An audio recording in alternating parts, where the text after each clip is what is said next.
Hello बच्चों, चलिए प्रश्न को पढ़ते हैं। प्रकीर्णव कितने प्रकार के होते हैं? प्रत्येक के नाम उनके द्वारा उत्प्रेरित की जाने वाली क्रिया एवं दो दो उदाहरण दीजिए। इस प्रश्न में हमें प्रकीर्णव कितने प्रकार के होते हैं, प्रत्येक के नाम, उनके द्वारा उत्प्रेरित की जाने वाली क्रिया एवं दो दो उदाहरण बताना है। तो आइए देखते हैं। सबसे पहले इस प्रश्न में हम बात करेंगे मुख्य अवधारणा की। मुख्य अवधारणा इस प्रश्न में हमारे हो जाएगा प्रकीर्णव। प्रकीर्णव किसे कहते हैं, देखते हैं। जीव के शरीर में होने वाली रासायनिक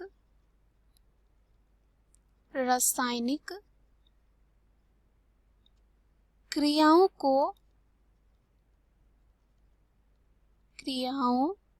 को उत्प्रेरित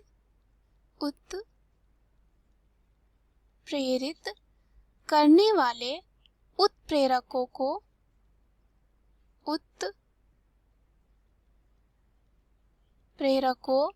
को जैव उत्प्रेरक या विकर या कह सकते हैं प्रकीर्णव। ये शरीर से बाहर भी उत्प्रेरक का कार्य कर सकते हैं। रासायनिक दृष्टि से सभी बात करें, प्रकीर्णव ग्लोब्यूलर प्रोटीन होते हैं और ये जीवित कोशिकाओं में बनते हैं और जैविक क्रियाओं को उत्प्रेरित करते हैं, लेकिन जीव कोशिका के बाहर भी कार्य कर सकते हैं। ये जो होते हैं दो प्रकार के होते हैं। इस प्रश्न में हमें यही पूछा गया है, कितने प्रकार के होते हैं? दो प्रकार के होते हैं। पहला होता है बाह्य प्रकीर्णव, दूसरा होता है अंतः प्रकीर्णव।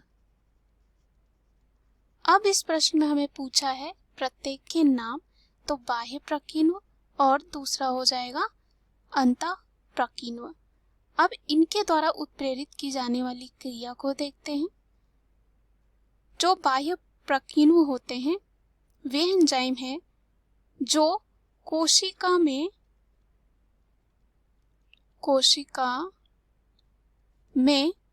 बनने के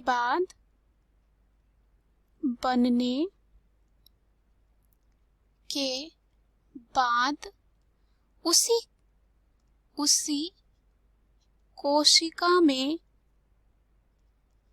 कोशिका में कार्य ना कर के प्लाज्मा झिल्ली से परासरण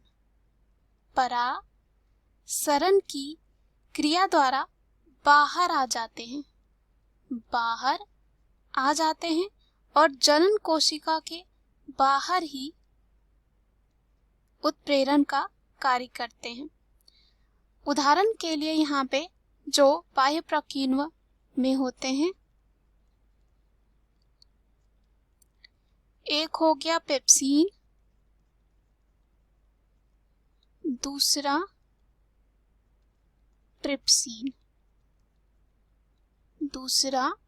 ट्रिप्सिन। ये वो एंजाइम होते हैं आहार नाल में पाचन क्रिया हेतु उत्पन्न एंजाइम होते हैं पेप्सिन, ट्रिप्सिन। उसके बाद हम देखते हैं अंतः प्रकीर्णव। ये क्या होता है? अंतः प्रकीर्णव वे एंजाइम होते हैं जो कोशिका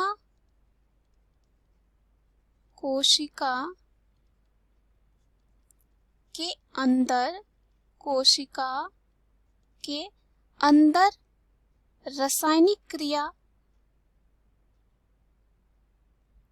और यहाँ कह सकते हैं ये वो कोशिका हैं जो अंदर ही निर्मित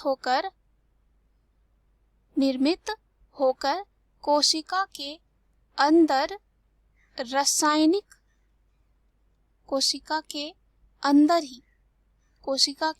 ही बनते हैं और कोशिका के अंदर ही रासायनिक क्रिया को उत्प्रेरित करते हैं। उदाहरण के लिए यहाँ पे हम लेते हैं कोशिका के श्वसन में कार्य करने वाले माइटोकॉन्ड्रिया के एंजाइम इसी श्रेणी में आते हैं, जैसे कि एटीपी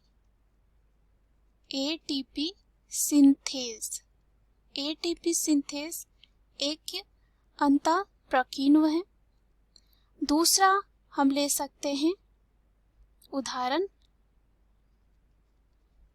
लैक्टेज प्रकीर्णव का। लैक्टेज ये एंजाइम छोटी आंत में पाए जाने वाला एंजाइम है जो दूध में मौजूद लैक्टोज तोड़कर ग्लूकोज और गैलेक्टोज में बदलता है।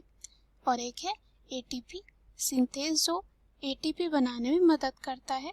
और हमने देखा जो अंतःप्रकीर्णव में आते हैं वो ऐसे एंजाइम हैं जो कोशिका श्वसन में कार्य करने वाले माइटोकॉन्ड्रिया के एंजाइम इसी श्रेणी में आते हैं। तो हम यहाँ पे उदाहरण में ले सकते हैं और एटीपी सिंथेज हो सकता है, लैक्टेज हो सकता है।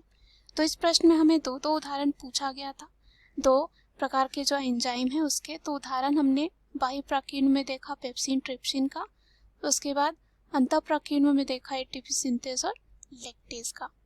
मुख्य अवधारणा के आधार पर हमने सिद्ध कर लिया है प्रकीर्णव कितने प्रकार के होते हैं, प्रत्येक के नाम, उनके द्वारा उत्प्रेरित की जाने वाली क्रिया एवं 2 उदाहरण क्या है। आशा करती हूँ यह उत्तर आपको समझ में आया होगा। धन्यवाद।